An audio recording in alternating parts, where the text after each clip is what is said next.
Canada.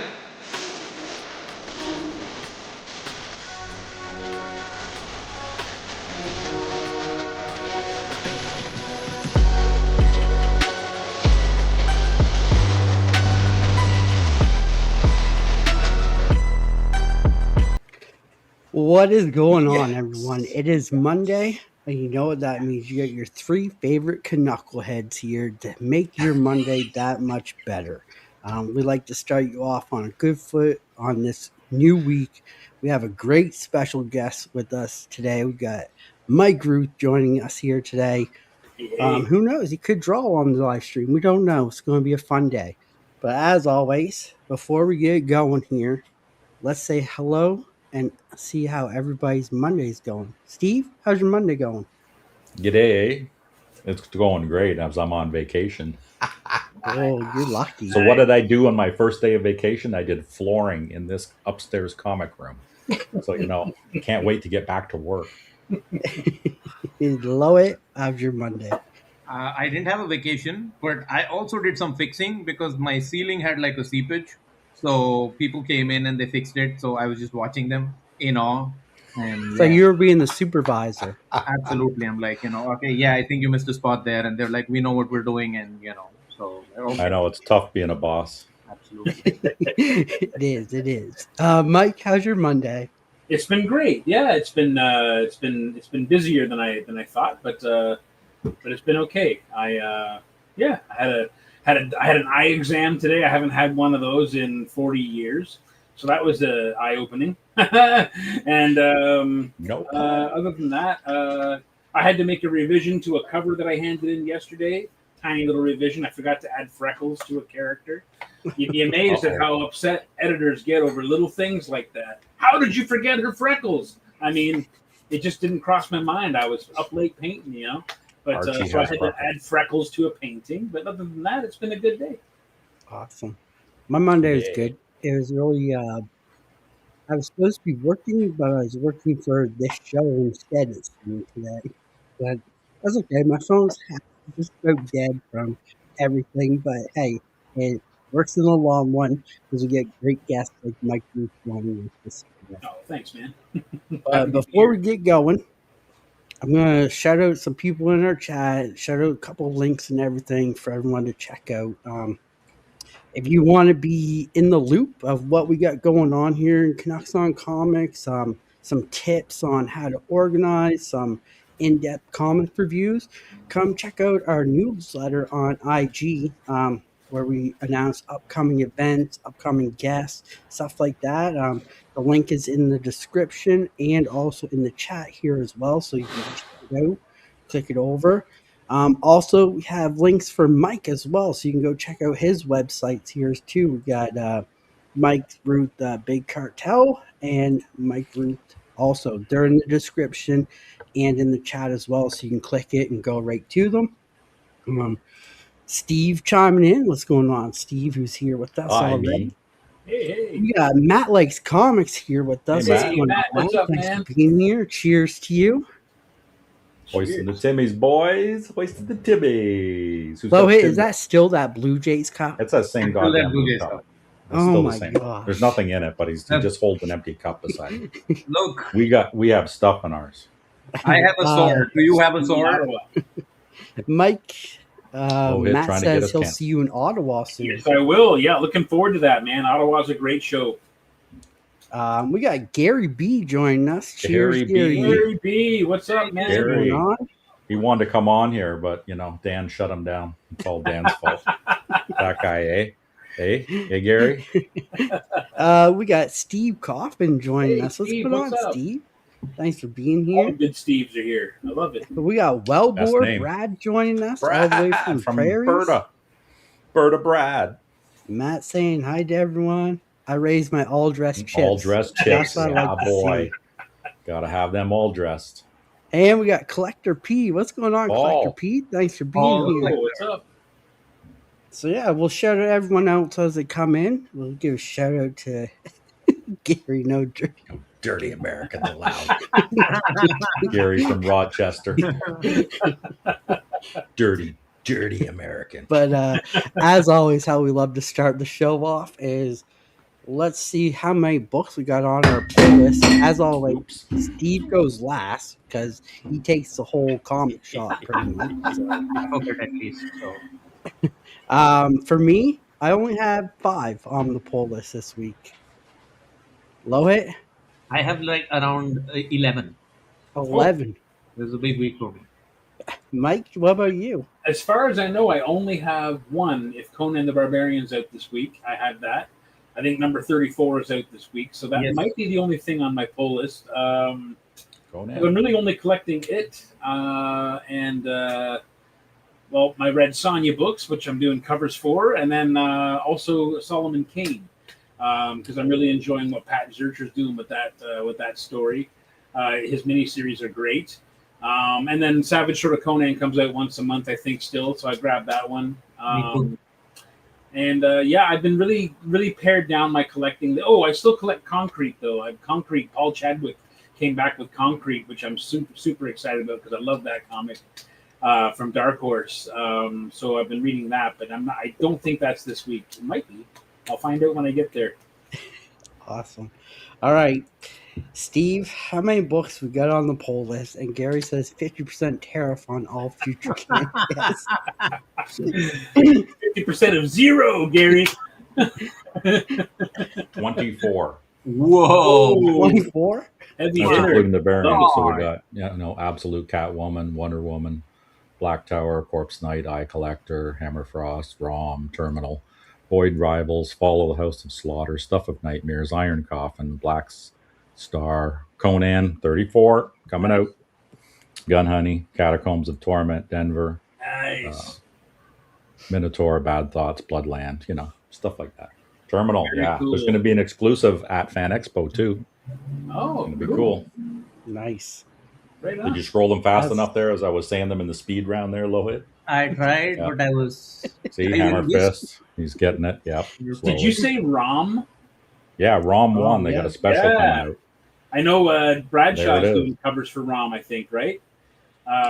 Yeah. Nick Bradshaw. Nick He's been, Bradshaw has been covers for Rom, correct. for as long as I've known Nick, he's been screaming to get back on Rom, to draw some Rom. He loves that character. I do too. One of my first comics was Rom when I was a kid, and Rom in the Space Marvel Knight. 2-in-1 crossover with the Thing. That was a big deal for me too. I love that comic. Rom. I had the Namor crossover, and that was phenomenal. Sal Buscema art. So nice. yeah. Nice. Then you Next get Red Sonja cover, Matt. My next Red Sonja cover will be the one just came out 2 weeks ago. So next month there'll be issue 5 will be out. for everybody who's watching. These are all Mike Rooth covers, which you all need to get because Mike Rooth is awesome. Steve Coffin says, has anyone read The Last Driver by Sean Murphy? I have read The Last Driver from Sean Murphy. It was awesome. It's like a vertical scale book, so you have to read it like this, but it only gives him more real estate to draw, and he's a phenomenal artist. That's cool. I love that. Yeah. Awesome. Look at this. This is not this, Mike. If you correct me if I'm wrong, but this is the only one which is not painted, but it's digitally done, right? Yes. So the story behind issue 4 there was when I got hired to do a Red Sonja cover back in January. I thought I was just doing one cover, and I didn't know that I was doing more than one. So I submitted 3 sketches, and the editor was like, "Let's go 1, 2, and 3 with these. Nice. You do them in this order." So I was like, "Oh, cool. I have 3 jobs." So I handed in the third one. And that's when they gave me the Warlord series to do a connecting cover set for, which is a 4-issue series by David Avallone and Mariano Benito Chapo, Yep. who's a brilliant artist. Yep. So as I was handing in that 4th issue because I did them all together at the same time because it was a connecting cover. When I was handing in the 4th issue, I said to my editor, I said, that was so much fun. Let me know if there's any other projects you want me to work on with you. I'd love to come back and do some more stuff. And he was like, yeah, well, I still need you to do me another Red Sonja cover. And I said, well, no, I did the 3. He goes, no. He goes, you're on this book every month. You're on this book until I tell you you're not on the book anymore. But that Until meant you're 90. to turn the cover out. So the one that Lohit's showing there, that was why I inked it. And then I basically didn't have time to do a full-fledged painting. So I inked it and colored it digitally. And you know what? It's gotten a really strong response. So it has me wondering if I'm going to do more pieces digitally. It'll all depend on my timing on things. Like right now, I'm in a bit of a crunch because I'm doing a trip to Africa in October or in September. So all of my September deadlines, I basically have to hit them this month. And of course, with Fan Expo and then Ottawa Comic Con, it's been intense. So all of my August cover deadlines and all of my September deadlines are happening basically this week and last week. So it's been a little bit crazy. So there might be another digital Red Sonja cover depending on how this week goes. And this was inspired by the movie Mission Impossible 2. Yeah. That was actually inspired by the cliffs and rocks that we see when we're driving to Ottawa along the 416, 417 highway. When I was a kid, I used to drive past those rocks, and I think I claimed them as my own rocks when I was a little kid. And then when I met my wife, we were driving that way once, and she was like, those are my rocks. And I'm like, no, they're my rocks. And we had this whole thing about who owned those rocks. But so those cliffs are always, I've always wanted to do something with them. So I got to protect them in danger. Now you got to have that song playing in your head too. Wasn't it? No, it was the theme song for the show, wasn't it? The movie. For the movie, it was Metallica. Oh yeah, climbing up the freaking rock, right? Yeah. Just want to shout out Robert. What's going on, Robert? Thanks for being here and joining us. We appreciate it, Robert. So yeah, I guess right now let's spotlight Mike, and we got a few questions we're going to ask him. Sure. So Mike, I guess I'll go first. How does your story start? Like, how do you become an artist? How do you get into comics? Like, how does your origin story start, I guess? Well, it starts a long time ago. I loved the Thing. I loved the Hulk. I loved the stuff that was available to us in the 70s when I was very little. And there was that Thing cartoon, which was like, Ben Grimm, Thing Ring, do your thing. It was a little spotlight show that would show up. It actually had a crossover with the Flintstones. And I was obsessed with the character.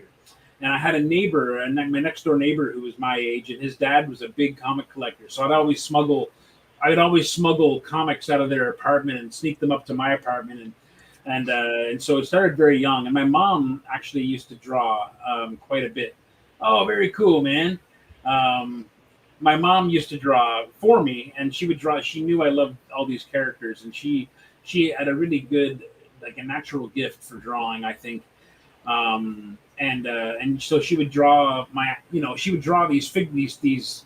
Well, she would tear open like a cereal box and draw on the inside of a cereal box and cut them out, and they were like my first action figures, whereas cardboard cutouts of Marvel characters. And I'd trade my left leg to have one of those again, but they would not have survived these 50 years. But yeah, that's where it began for me. And then I always say when my little brother was born, I was about 7 years old.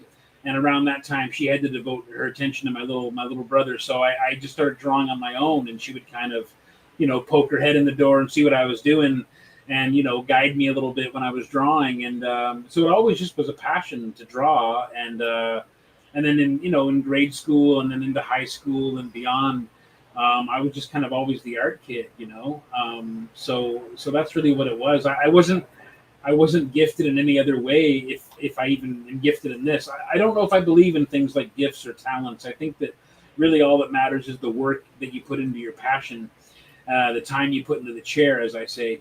And so I think for me, it was just a real dedicated focus on something that I loved.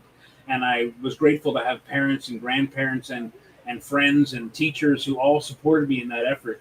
They knew I was useless on the soccer field, and I couldn't play hockey. I couldn't skate to save my life, but I could do the art thing. And very often I would spend my recess time at school indoors drawing because I wasn't outside playing rugby or football or anything like that. I was inside drawing the Thing, or drawing Iron Man or whatever I was into. I was a big Spidey guy when I was young too. So yeah. Awesome.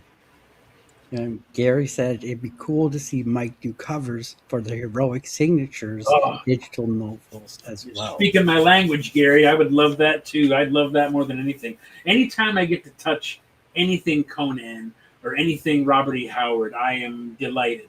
So that's the other reason why the Red Sonja thing is so huge for me. I know she's inspired by a Robert E. Howard character, but she's still, I don't know. It's my way of keeping one hand on the Hyborian age until I get called again from the guys at Heroic or Titan to do some more Conan stuff.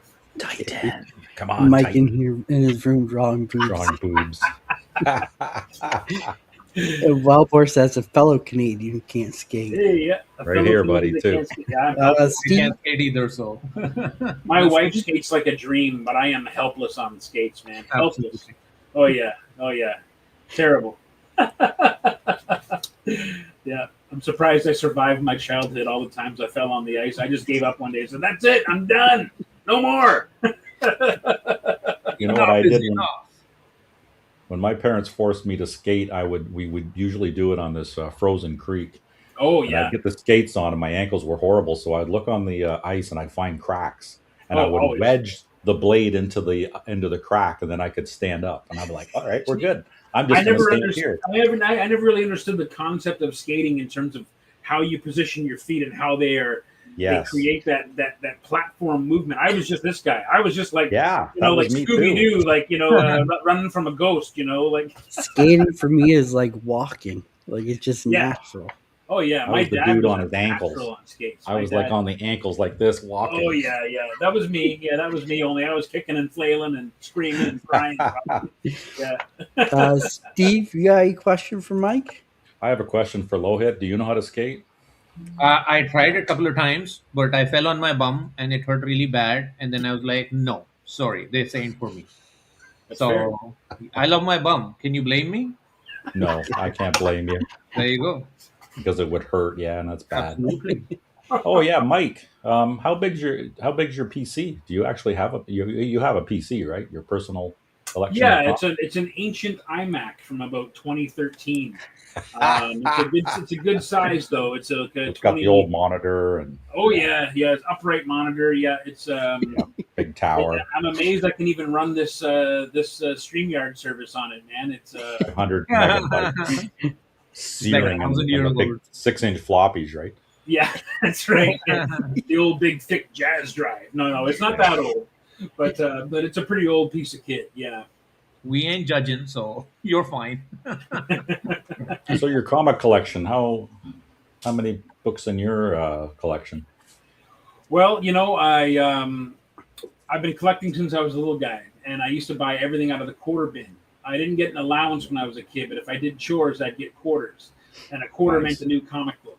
So I would do all kinds of chores, and I'd once a week I'd shuffle my way down to get my comics, and I used to collect everything out of the quarter bin. So my collection probably isn't worth much, although since those days, a lot of those books were always in good shape, but they were the kind of books that probably have secretly become valuable because some character showed up in a movie somewhere or something. But I really haven't done a proper assessment of my collection. I collected up and through high school, and then when I went to college at Sheridan College, I didn't have any money. So I went about 10 or 12 years without collecting anything.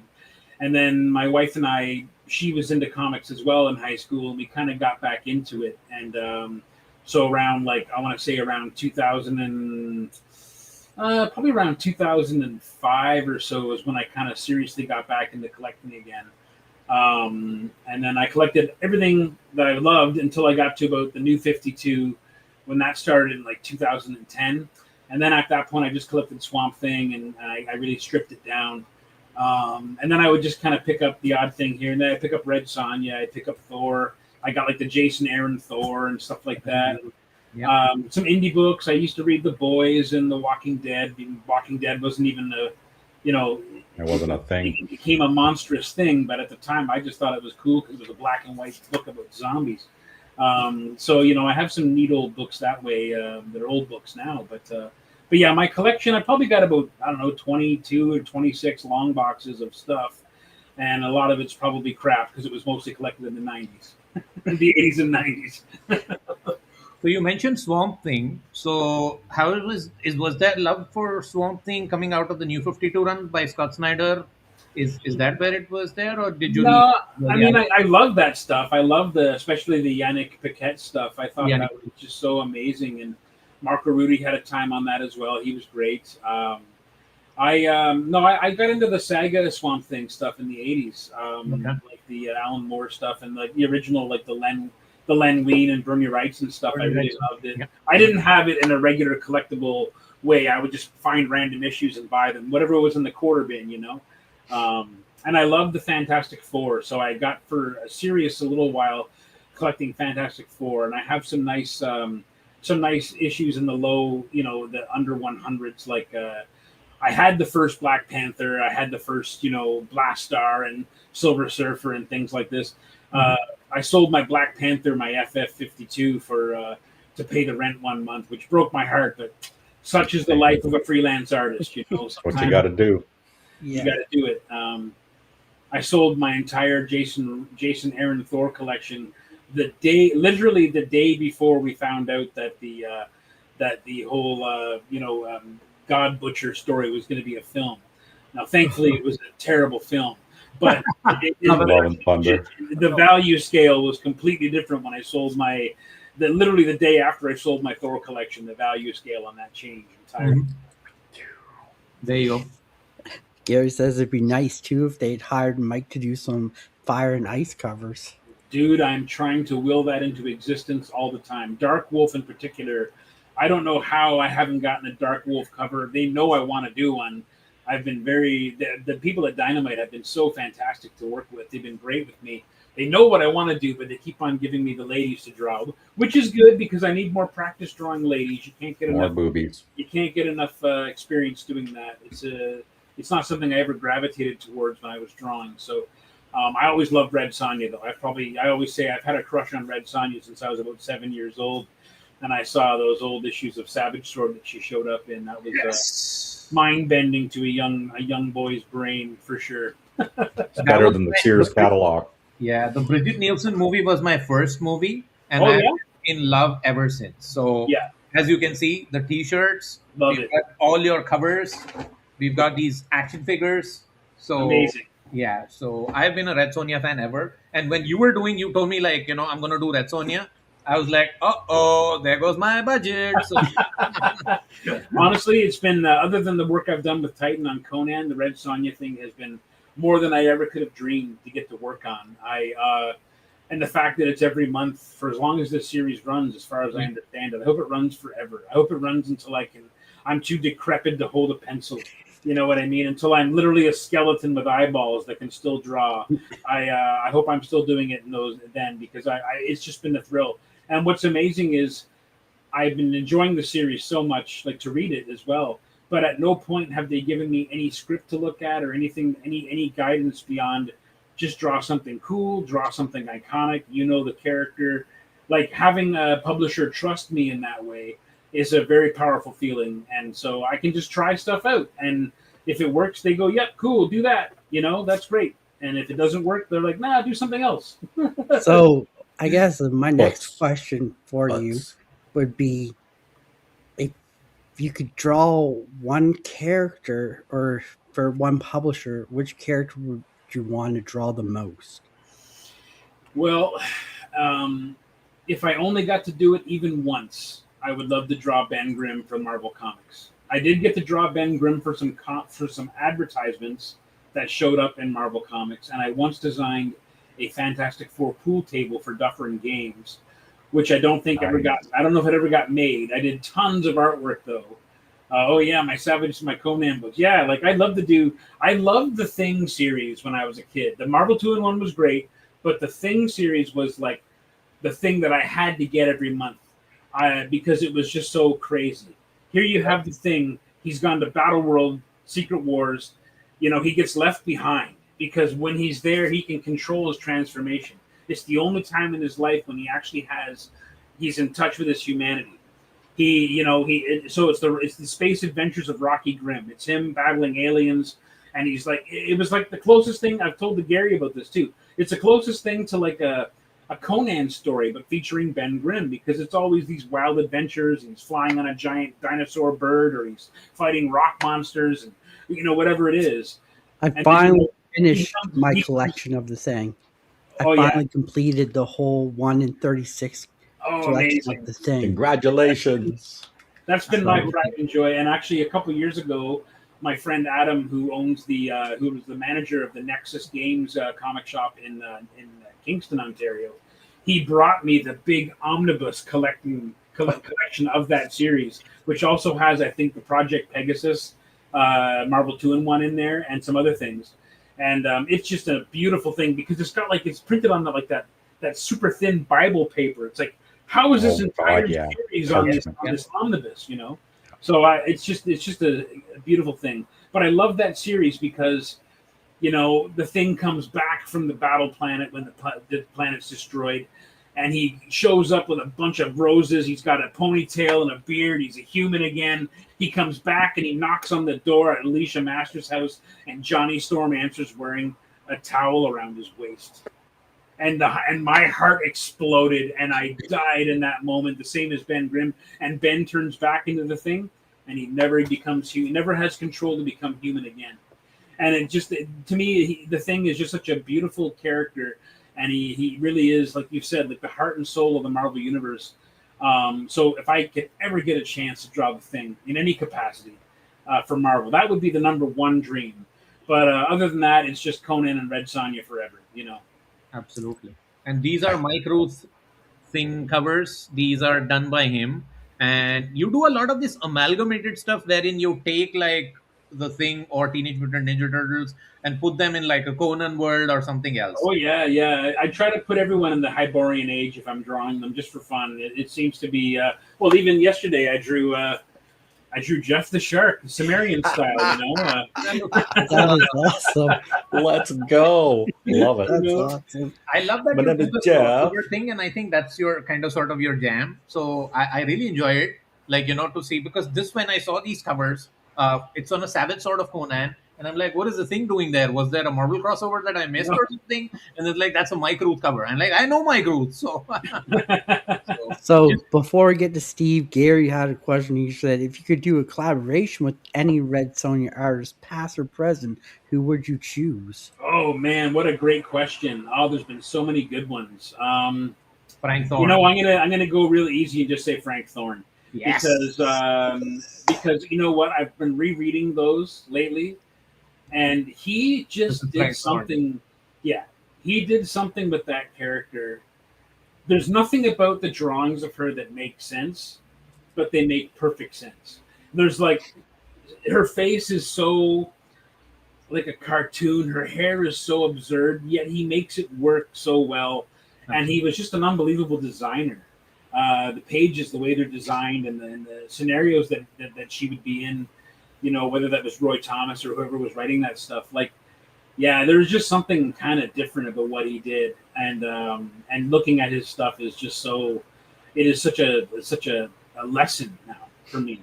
But there's been so many great artists who work on Red Sonja. There's been a lot. But Frank Thorne would be the way I'd answer that question. Absolutely. Awesome. Steve? So what's the plans for Fan Expo this week?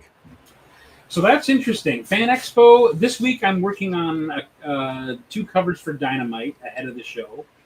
So normally I have the last week ahead of Fan Expo dedicated to doing commissions ahead of the show so people can just show up and pick them up. Because for whatever reason, my table is mobbed every year at Fan Expo, and I'm buried alive I'm always so happy to see everybody, but it's really difficult to get any work done. And it used to be in the old days, I could knock out 6 or 7 sketches in a day, full color covers, no problem.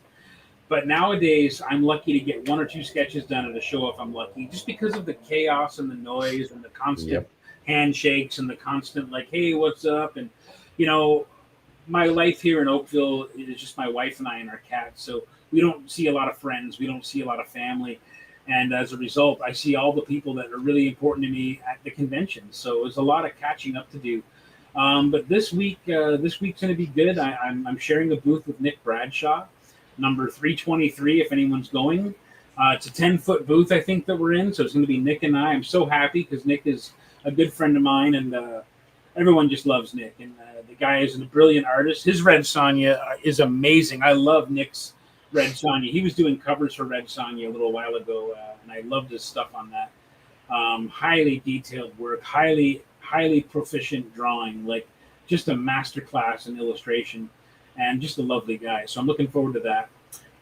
This week at the show, though, I'm probably just going to be doing mostly headshots and bust sketches, like nothing too big, nothing too elaborate, because I would like to try to serve as many people as I can at the show. So if people bring me their sketchbook, I'll do a sketch in their sketchbook or a jam piece or something like that. That's easy to manage, but I won't be doing any large commissions just because I won't have the time. And as I get older, I have established for myself a zero homework policy with conventions, because I used to work all day at the show, and then sometimes, even though I'm only in Oakville, which is in theory only 40 minutes from Toronto, during Fan Expo, it's 3 hours from Toronto. And so I'm not getting home till 11 midnight sometimes, and then I'm working until 4 in the morning, and then I'm sleeping for an hour if I'm lucky, and then I'm back on the road to be there again at 8:30 in the morning the next day. And it's very hard on my body. There was one year I went 127 hours without sleeping. And by the end of the convention, I was hallucinating. Like, I was literally hallucinating. I couldn't keep my food down. Like, it's very hard on the body when you take it as seriously as I do. So my policy lately has been to not be so serious. Whatever I can't get done. Very often on Sundays on the convention, I'm still working on Thursday's orders. I just stop taking orders once I hit a certain cap, and I try very hard to hit that limit every day. It limits what I can earn at these shows, but I don't want to take any homework home, because people will be waiting months to get those sketches. Yeah. Some people are waiting months to get those sketches, the ones who've talked me into it. You know, I know they're cool and they don't mind waiting, but it's just my work schedule at home is so intense. I just can't bring the work home. So good discipline, though. I have to. Yeah, I'm too old, man. I'm getting too old. It's not the age, it's the mileage. I hear you, brother. Larry says, you have to draw a barbarian thing in Conan sharing a few cups of mead in a Hyperion Age tavern. At Wayside Comics in Newmarket, there is a drawing of the thing in the Hyborian Age, having a stein, a big beer stein, and you have to assume that Conan is sitting across the table from him. I have done Steve says you gotta take care of me, man. Yeah, no, I do. Right. for sure. No, my health hasn't been great the last couple of years, so I've been trying to focus on that. I've been trying to stay alive so I can keep on doing this. It would just be my luck that I'd get, sick and worn out and be finished just as my career is starting to blossom at the ripe old. Yeah, now that you're a big star. Yeah. So, yeah. Lohit? So, Mike, I know we discussed our passion about heavy metal a little bit. So, what's the kind of music that inspires you when you're drawing? Yeah. So this is probably not going to be a huge surprise to anyone who follows me online, but I have super gotten into this band called Castle Rat. Okay. Look them up if you haven't yet. Castle Rat. They're like a doomy, Black Sabbath-y kind of band, but wow. The lady who sings it, Riley Pinkerton, she dresses like Red Sonja. Really? Wow. And she sings. She's got the most amazing voice, and the band has really got that classic 70s metal sound. And they've only got 2 records out, but I listen to them every day. So they've been very inspiring, especially on the Red Sonja projects. But otherwise, I listen to whatever I need at the time. So very often, if I'm just like jamming out ideas, it might be something like Motorhead in the background. It might be something like that. If I'm coloring something digitally, I like to put on classical music because it helps decisions. For some reason, decisions come more clearly. The pistons are firing in a mathematical way, and I find that it helps guide me when I'm making kind of decisions under a deadline.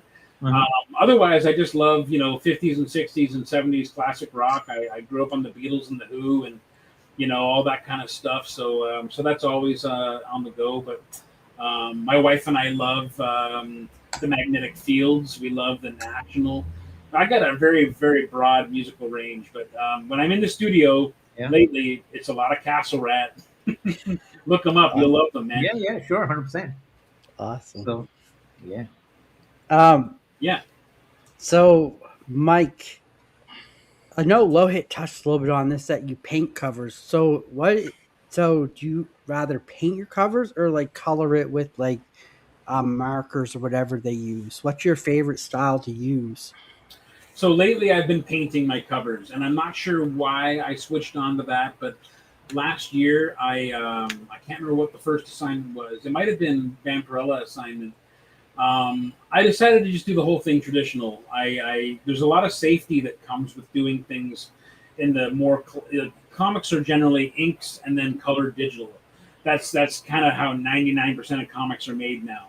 And I spent years doing stuff like that. There's a safety in that because if you get good clean inks, then you can do a million different variations of the colors. But the hard work is done with the inking. With painting, you can mess it up. So I'm living on the edge of my blade, so to speak, because I'm working in watercolor and I'm working with an airbrush. I'm running watercolor through my airbrush. So I'm getting a very soft and kind of delicate look. I'm useless with acrylic paint and oil paint. I'm just You not just like spoke to my heart because I love watercolor covers. Oh Love it. yeah. So I mean, I've been enjoying that a lot, and I have some of the originals here I can show. I can't show all of them because some of them haven't been revealed, but this was for Magic the Gathering. This was Ooh-wee. Oh, that was nice. for Magic the Gathering cover, and that's a 13 by 19. All of my pieces are 13 by 19, and I work on a tan paper. That's the original black and white inks for Warlords #1, and then there's Wow. the painting for Warlords #1. That's So when I awesome. first started doing work for Dynamite, I decided that I was going to. That's a Vampirella that's coming out soon. This is issue 2 of Red Sonja. I can't get a good angle, but That works. so what I'm doing is I'm working on this heavy tan paper. It's a Strathmore paper. It's very, very tough paper, and I like it because it gives me a mid-tone, and I'm painting on top of it. And what's kind of amazing is the painting. And there's the original for #4, which was colored digitally. So this is the only original art that exists for #4. Ooh-wee. I used to do everything with an ink and everything with a brush, and that's it. And so getting back into painting now has been, this is #6. This one's coming out in a couple months. Oh, And nice. I think I can show #7 was just revealed. That's cool. And that's all I can show you. I have #8 in here. And I have #9 on my desk right now. But yeah, it's I've been enjoying painting because I think I like the risk. I like how stressed out I get when I'm doing them. There's something about being cornered, and it kind of brings me right into the story of what I'm doing. I'm trying to always put Red Sonja in danger. She either looks like a badass or she's in danger, and I always want to try to engage the reader because again, I don't have any art direction on these things. They're just like draw something cool. So I'm just trying to draw something cool where she looks sexy and powerful, and and it's maybe a little bit of peril. So there's something, so that all of those things are true with painting as well, because it is so easy to screw up a painting, and once you screwed it up, that's it. Robert says draw some comic books of rock and roll bands and heavy metal bands from the 60s to present. That would be sweet. Yeah. And then Gary says, "Oh, a new Kill Raven series at Marvel by Mike Rooth. That'd be awesome if I Mike swear, knows who I Kill swear, Raven. Gary and I emerged out of the same peat pod, man. Era. He thinks with my brain. Yeah, there's no undo when you paint, Steve. That's absolutely true.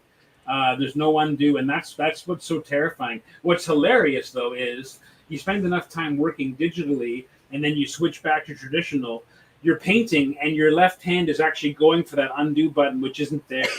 And it is a weird muscle memory thing that happens. That's funny. And you pray to Crom, you wish that button was there, but it's not, and you have to just sometimes you're starting over again. You That's screw up a line and you go Mitron. that's it. It's got to get expensive on materials, doesn't it? You know what? It's not so bad. I've been lucky. I'm pretty particular about what I want. What if you buy yourself a good brush? That brush should last you a very long time. So in my case, I've got 2 or 3 brushes that I've been using for 3 or 4 years. They get to a point where it's like, okay, I've got to replace this brush. Brushes are expensive, but once every couple of years ain't too bad. And the paper is a little bit hard to come by. So when I do see it, I buy it in huge volumes. So I won't run out of it for a little while. Where do you find the paper down there in Oakville? You got stores that sell that So, stuff, art supplies, or we you just used to Amazon?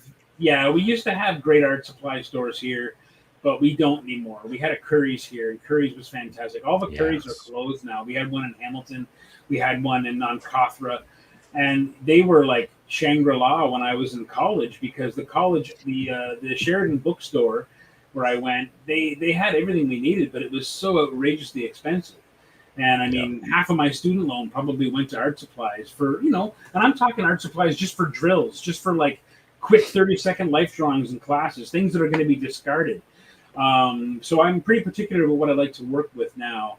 I like my Strathmore paper. I like a certain kind of brush. And I do a lot of painting with this paint, which is called Eco-Line paint, which they sell everywhere. But it's liquid. It's already liquid and transparent. And it runs through an airbrush very cleanly. So my airbrush is a cheap handheld thing I got on Amazon years ago. And there's no compressor, there's no tank, there's no hoses. It's all in this. It plugs into USB. The compressor is all on the handle here. It's wonderful. And I can run my watercolor paint through it, and it's just fantastic. So, hey, there's going on Actual Dracula for stop in. Thanks for being here. What's going on? Lohit, you got a question? It's called Oakville, Steve. They have oaks there. Yeah, and Oakville. In Oakville. All we have is Michael's here, which is really sad, because Michael's, they have some good stuff, but we got Michael's expensive. We have so I've been buying directly from the places that make them when I can.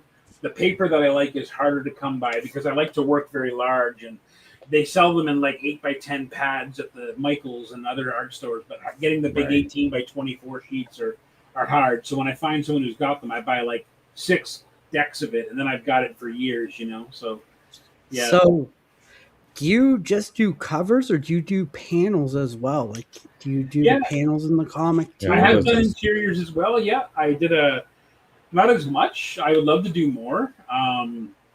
I did some stuff. Well, the truth is, before I got officially into comics, I had a whole career as an illustrator doing children's books, advertisements, menu boards, tattoo design, just about anything, instruction manuals, just about anything you can think of where drawings were needed. I did them, and I never turned a job down because I just wanted to create a broad range portfolio so I could work for anybody. And then I ended up getting a job with a company called Rubicon Publishing here in Oakville, who published a lot of children's books and a lot of educational books. And they were doing them in graphic novel format. So I ended up doing, between the year 2004 and 2010, I did over 40 graphic novels, full graphic novels. But they were usually boring historical material, Canadian history, converted into graphic novel format to make it more palatable to people who were either just learning English or learning to read at the high school level, or learning about history, but having it in a way that they could consume it and not just be, bored. But yes, Fang and Spear. I got to draw Fang and Spear for Savage Sword number 10. That was a thrill of a lifetime to get that call. It was a Jim Zub story. Now, I do know he wrote that story for Fernando Dagnino to draw, but Fernando was too busy doing other stuff, so I got the call. I had just done a cover for Conan the Barbarian number 20, and then I got offered this 12-page story by Jim. And what's amazing about the Fang and Spear story is it was the 100th anniversary of the first ever Robert E. Howard story that was published called Spear and Fang. And it was a story about Ganor and Aia, who are two Cro-Magnon people dealing with the evil, race of Neanderthals in the original text. Jim Zub's spin on it, of course, tied into the serpent men and the serpent crown kind of stuff that was happening in his stories at Titan and Heroic Signatures. So he did like a serpent man spin on Fang and Spear. And that was a thrill, man. Getting to work on that was such a trip. I have some originals of that around here somewhere too. They were fun, and I've sold a lot of them, a lot of the pages of the 12, but I got a few of them in here. And what I love about Savage Sword of Conan was getting to work in black and white. I Oh, love. nice. See, for me, my brain switches off when I get the black and white artwork done, which is why painting has been Joy. a shift in gears for me, because I'm thinking in color instead of thinking in black and white. But yeah, getting to work on Savage Sword, man, that's the biggest dream come true there is. I would love to do it every month if I could. I've pitched a bunch of stories. Some writers that I've worked with have pitched stories, and I just holding on to that telephone, waiting for it to ring. I'd love to do it again. Titan, hello. It's the greatest. It's the greatest thing there is, I think. But yeah, other than that, I did a Captain Canuck story back in 2014 or 2015. I drew something for another zombie Viking story for Fubar, which was I don't think you guys remember Fubar, but they did a little digest size graphic novels. It was a Conor McCreary story that I drew. But yeah, I'd love to do some more. Awesome. Steve, you got a question for him or Lohit? Yeah, do you are you rock albums? Is there one that you would love to homage? Oh man, that's a good question. Rock album cover, yeah. There's some there were some that I'd love to do recreates of, like your interpretation of them, right? Yeah, like I did one once for a live show. We were doing classic rock albums, and I did King Crimson's "Court of the Crimson King." I redid that cover, and it was just like a red skeleton with a crown, kind of sitting on a throne. But it was kind of fun. I loved all the Motorhead covers. I loved all the Iron Maiden covers. When I got my career started in the '90s. Of course, the early 90s, the internet didn't exist like it does now. No. And I used to print out postcards of my artwork and send them to record companies just trying to get a job. It had my mailing address and my phone number on it because, emails didn't exist. And, old school. Of course, I never heard from a single one. Kiss Destroyer. Kiss Destroyer. The Kiss records were painted. Those ones were painted by Ken Kelly, who was a student of Frank Frazetta. And so Ken Kelly was a hero of mine. And Love Gun was an unbelievable cover, and so was Destroyer. He also did the Manowar cover, just another band that I love. Manowar has a lot of barbarian covers, so I'm sure it suits perfectly your style. Right? So it'd be perfect. I'd love that. Shout out to Paul and 619 joining us, and hey Paul, what's up, Shipping Guru? What's going on, you guys? Thanks for being here. Dan, that was wrong. That's Paul in the 6'9". Oh yeah, sorry, Paul in the 6'9". Yeah, it's an inside joke, Mike. I'll tell you later. I would love to do some Black Sabbath covers. I saw that comment a second ago. That would be cool. I didn't always love the Black Sabbath covers. They could have been stronger. Yep. I could make them stronger. I like the Maiden covers with Eddie. I think you can do something with Eddie, like something really cool with Eddie. So yeah. I've drawn Eddie before. I've actually weirdly every time I'm in Toronto, I get an Eddie request. I love the Van Halen covers. Oh yeah, they were Van great Halen too. bands. Yeah. Oh, some of those album covers were amazing. Jethro Tull had some great covers too. Like I love Pink Jethro Floyd, Tull. Broadsword. Oh, Rush. Bring me my broadsword. Moving pictures. Yep. Yeah. I want to do a bite tour on the Snow Dog comic book one day. That would be. Oh, that's gonna be amazing. That would be amazing. I know you missed the Rush concert. I know we spoke about it. But I missed it too. Broke my heart. But too. It was just outside of my financial reality, those tickets. My wife was heartbroken she couldn't get me tickets. But I mean, my wife's been spoiling me for 2 years now. I saw Joan Jett and Billy Idol. I saw The Who. I'm seeing Maiden on Sunday. There you go. She's been spoiling me rotten with concert tickets. And this year she's like, I couldn't get Rush tickets. I'm like, they were like $800 each, dude. Like that, I would, that's crazy. Like I can't. I love the band. Don't get me wrong. I'd love to see the new lineup too, because Annika can really kill it on the drums. Absolutely. But I'd love to see them at some point. I've never missed them since '87 until now. Yeah, same man, same here. My mom says that I listen to Rush in the womb, because she was she was big into Rush and Sabbath too. She's like, your first music was heard through the wall of the womb. You were listening to Sabbath and Rush. That's why you are the way you are now. Gary D says Mike Rooth is rumored to be doing a Spice Girls reunion album That's cover. gonna be awesome. I mean, a job's a job, Gary. A job is a job. Absolutely. As long as it pays the bills. Absolutely. He'll do Hello Kitty too. Yeah. So, Mike, how did you get the job of Red Sonja? Like, did someone come to you, or did you reach out to them? Like, how did you get that?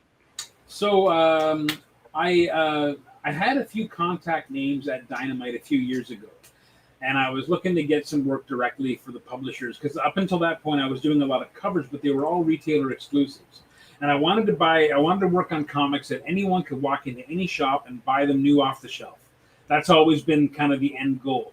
Retailer exclusives are amazing, but I don't like that people got to spend $30 and $40 to get a single floppy because it's only available at this one store or only available at this collective of 4 or 5 stores. Nothing wrong with that. That's just the way the business is. But I always wanted to get into the comic shops. You know what I mean? So I had some contacts at Dynamite, and I reached out, and I got some Vampirella stuff, which I was thrilled about because that was a real challenge for me. I did a Purgatory cover a couple years ago, which was awesome. Mm-hmm. And then I heard a rumor, and I feel like I manifested this because I've been praying for this since 1981, that there were going to be a Thundar the Barbarian comic book. And I was waiting, and it never seemed to happen. No one ever seemed to do anything with that property. And it was my favorite cartoon. It's still my favorite cartoon. And when I heard it was coming, I went to every length I could trying to get work on Thundar the Barbarian. Jason Aaron was writing it. I don't know him personally. I've met him a couple times, but not enough that I could call him up and be like, "Yo, give me a job." So I would start reaching out to different editors. Who's the editor of Thundar? Who's the editor of Thundar? Who do we know at Thundar? And I literally was like a guy on the ground throwing grappling hooks up into every window at the Dynamite Tower, trying to get anyone to answer my grappling hook and say, "Yo, what are you doing? You broke my window. What's up?" "Oh, I'm trying to get a job doing Thundar the Barbarian." Like, I tried everything I could. I finally, through some friends of mine, got the contact. It was good, Gary. I liked that series a lot. I think they nailed it. They nailed the feel of it. Mike and Chuck especially nailed the covers on them. Thundar the Barbarian. Just shout out Earth Day. What's going on, Earth Day? Thanks for being here. What's up, man? So I finally found out through a friend of mine who the editor was. I didn't have any way to contact, so another friend of mine had the contact. And then I had an email to send. So I sent a very casual email like, "Here's all the reasons why you should hire me to draw Thundar the Barbarian." And then I waited 2 months and nothing happened. And then I was doing a signing in a store called Nefarious Comics in Ottawa. My friend Ryan owns that store. And I was sitting in his shop, and I got this email came in from the editor of Thundar. And he was like, "Hey, what are your rates?" And I was like, "Oh, well, here are my rates." And I gave him my rates. And he was like, "I'm sorry I didn't get back to you. I've been traveling. I saw your email come in. I can't give you Thundar." I'm like, "Oh." He's like, "I've got like 5 guys doing covers for Thundar." I'm like, "All right." He goes, "But you're Dynamite. You do 200 covers for every issue. You can't have another guy." He goes, "But I need some Red Sonja stuff." And that's all he said. And I was like, "Beautiful. She's my favorite girl. I'll be happy to draw some Red Sonja stuff." So I just knocked out a couple of rough sketches, sent them in, and that was it. Awesome. Yeah, Nefarious Comics does rock, man. They're amazing. Yeah, Ryan's a good dude. It's a great shop.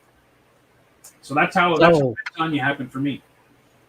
So the next question I got for you, because we were talking a little bit, and you kind of told me you had 3 favorite expos that you like to do. So what are the 3 favorite comic expos or comic cons you like to do? Oh, I don't want to insult the people who aren't listed, but Canada is an amazing place, and it's got amazing conventions. And as much as I miss the U.S. conventions, I don't think I'm going to be going for a little while. I've canceled the last 2 years. I've had guest appearances at shows in the States. I just haven't gone. I wanted to keep it all in Canada. I was so happy this year to return to the East Coast Comic Expo in Moncton, which is a show that I used to do regularly, but I hadn't been there in 7 years. And it was amazing to go back. The show has grown so much, and it's a very comic-focused show. And it's just run by amazing people. And they had a humongous lineup of incredible guests this year, and I felt honored to be among them. I just love the East Coast. I love East Coast. I love the Maritimers. You could drop me off anywhere in the East Coast blindfolded, and I'd be able to tell you that I was home. Because for me, my blood pressure drops about 15 points when I go to the East Coast. I don't know what it is. I don't know if it's the ocean air or what. There's just something about the place. Or people The just tell energy. you, hey, come on in. The door's open. That's Come it, grab man. a table. We'll feed you. And for years, they've been trying to Come get have my a wife donair. to move out there. And we have that discussion probably every week about how we'd love to. And now, of course, it's been 10 years since we started that discussion. And we're like, we should have just moved back 10 years ago. Anyway, I love it there. So that's a really good show. I love the Cape Flow shows. They're the people that run Montreal Comic Con and Ottawa Comic Con. Mm-hmm. To me, those shows are neck and neck because that's kind of where I got started, was in Montreal and in Ottawa Comic Con. Mm-hmm. They're very, very important shows for me. I didn't feel like I would blend well with the Toronto scene when I first broke into comics, so I went all the way to Montreal and set up my banner for the first time there, and started creating a fan base out there. And then the Ottawa show became kind of a home for me because that's sort of the areas my wife is from. And I spent a lot of time growing up in, I spent my summers in Perth, which is nearby Ottawa, with my grandparents. And so that whole region of Ontario was very important to me. So those two shows are neck and neck. And then, of course, Fan Expo and the Toronto Comic Con. I think I kind of lean towards the Toronto Comic Con more than Fan Expo because it feels like a more comic-focused show to me. Yeah. One fall. Yes. But Kevin Boyd does such an unbelievable job running the Artist Alley, and especially the pro guests in Toronto, and all the Fan Expo shows. He does all the ones in the States too. Like, I don't know how the guy does it. He's a pretty machine phenomenal. like Dan. And yeah, it's just been amazing to be able to go to. Oh, hey, Sarah and Dave, what's up? It's been amazing to just be a part of that show every year. I mean, this will be my 14th or 15th year as a guest of the Toronto Fan Expo. So so it's just a thrill to come back. I was actually on the wait list for a long time. I was glad I finally made the cut because it's getting tougher and tougher now to get into the bigger shows in Canada because not as many creators are going to the States. And as a result, they have to prioritize the large rep groups. So like your comic sketch arts groups and people like that. They have to prioritize international stars. They have to prioritize guys who work for the big two. And then you have the leftovers like me, which I'm happy to be in that group just as long as I get to the show because it's a very important one. And, Yeah, but you've been on the list for months, though. Like on the guest list, you've been on there for months. No, I was only on the last couple of weeks. Really? Yeah, Last couple of weeks? It feels like you've been longer. No, I believe me, I was You were watching it. I was tuning in to see. But yeah, I love the show, and like Kevin does an amazing job. This year's really cool too because on Friday I have a sketch battle with. Is it Friday? On Friday, I think I have a sketch battle with Chris Campana. When we're doing a Masters of the Universe sketch battle. Nice. Sweet. Oh, we got to watch that. We're going to root for you. We'll be in there cheering. Sweet. Lohit and I will cost some shit. Saturday evening is the Comic Explosion event, which is a after-hours event at the show that's held next door at the Rec Room. And basically they have a bunch of easels set up, and they have artists. You have 1 hour to paint whatever you want. And then that easel, that painting gets auctioned off, and the artist gets all the money, which is pretty sweet. And then on the Sunday, we have a Conan panel that I'll be there with the Stygian Dogs guys. They're running that. Evan from Stygian Dogs, he's running the Canadians Conquer Conan panel. So I'll be there with Fred Kennedy and Nick Marinkovich and Jim Zub. So that's going to be amazing. And then I think I have a sketch battle with Don McTeague later that day as well. Oh, that's awesome. That's great. So I've got a very active event happening this weekend, and I'm excited about it. I just hope my bum knee holds up because it's going to be a painful weekend otherwise. Hey, you need your hands, not your knees to paint. That's right. Dan, do you mind putting me on the big screen for a bit? Yeah, definitely. Okay. So I think I told everybody that Mike's going to draw on the stream. Unfortunately, because he's talking, so he couldn't. But I did.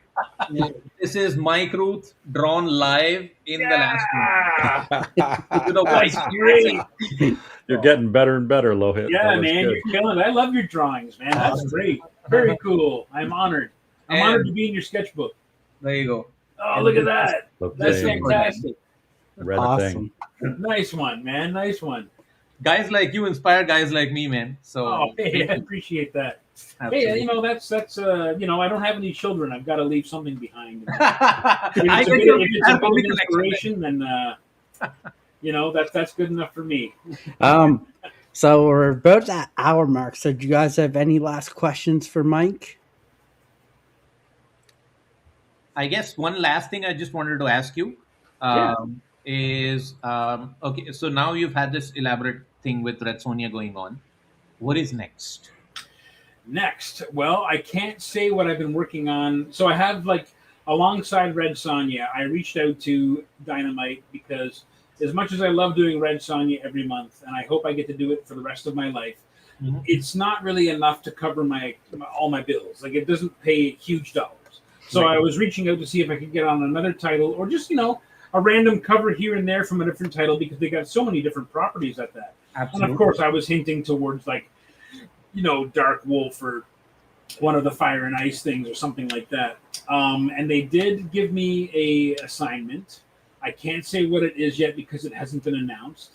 But Nice. I'm working. I will say this though, and anyone who's paying attention might know, it is 2 characters I have drawn before from 2 different publishers Oh, who wow. are crossing over into a series. It's a 5-part series. So I have to get 2 more of those covers done and 1 more Red Sonja cover done, ideally before I leave for Africa in September. But I'm going to at least have 1 more of them done this week before Fan Expo, and then I'll do 1 the week after that, and then we'll see what I can do. Because all of my deadlines in September when I'm in Africa are happening when I'm in Africa. So they have to get done before I go. So that's been exciting. But again, they're characters that I have drawn before. They wouldn't be my first choice, but I'm thrilled to get to work on this series. So yeah, it's been fun. Awesome. Absolutely. Yeah. Wish you all the best, man. Like, I hope you kill it. I hope everybody buys your artwork like I do, Oh, thanks, man. Well, the interesting thing about this assignment is too, because the characters are from 2 very different publishers. The style that I'm working in is a little bit different. It was one of those things where it was like, do you want me to paint it like it's all taking place in this character's world, or if I'm painting it all in this character's world, or are we going to do a Who Framed Roger Rabbit kind of thing where I'm painting a realistic setting and then I'm dropping this character from this other publisher into the scene? And they're like, no, we're not doing that. You're just going to have to do something different. But they didn't tell me what it was. So it's one So of they those- gave you free range. we'll for- know it when we That's see kinda it. cool. If you nailed it, you nail it. If you don't, you'll be doing it again. And that's just the nature of the beast sometimes. So, but so far they've been happy with what I've done. I've got 2 of 5 done. 1 more on deck this week, and then I'll be able to chill out for my trip to Africa. Awesome. You have to send them preliminaries, or do you just send them Oh, the yeah. finished product? Oh. And when you're working with 2 publishers, you have to send preliminaries to both publishers. So one could approve it, and the other one might not approve it. Or the other one might have Approve it. some hang-ups or something about this. And the characters are very different, so it's been a delicate line to walk on for sure. Awesome. Yeah. So before we wrap up out of here, Mike, is there anything you'd like to plug or let us know or anything like that before we get out of here, before we say our goodbyes? Yeah, well, I would just say support your local creators, support your local comic shops. There's lots of amazing stuff out there.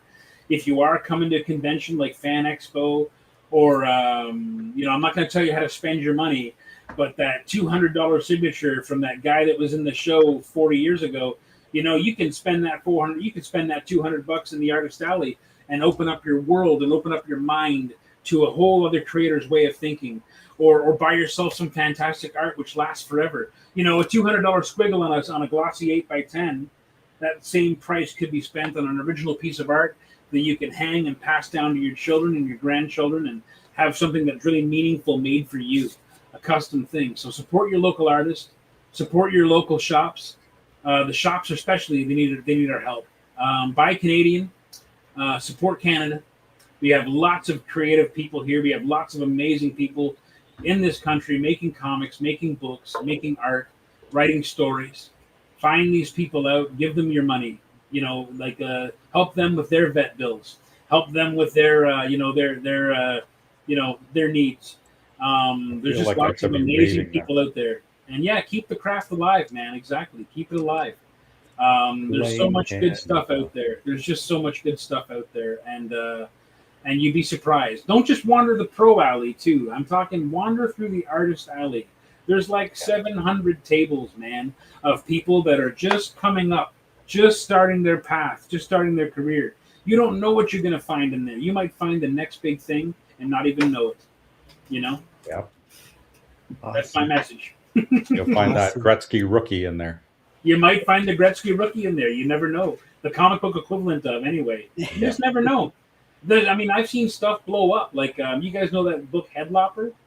Yeah, I love Headlopper. So I love Headlopper, right? But when I first heard of Headlopper, it was just a dude in the artist alley making the Headlopper comic book. Image hadn't picked them up yet, made it into a book. I was buying all his books. I was buying all his swag. I wanted all of it. Absolutely. You know, and now he's working on really big things and doing really cool stuff. Yes. Absolutely. Say Earth Day says indie alleys are the best. I agree. Yeah, go make an artist day. Go take your favorite character. I used to collect drawings of Blastar. You know, Blastar from the Negative Zone from the Fantastic Four. Yeah. A stack of about 85 drawings of Blastar that I've just randomly found artists in the artist alley. Like, hey, how much are you charging for a sketch?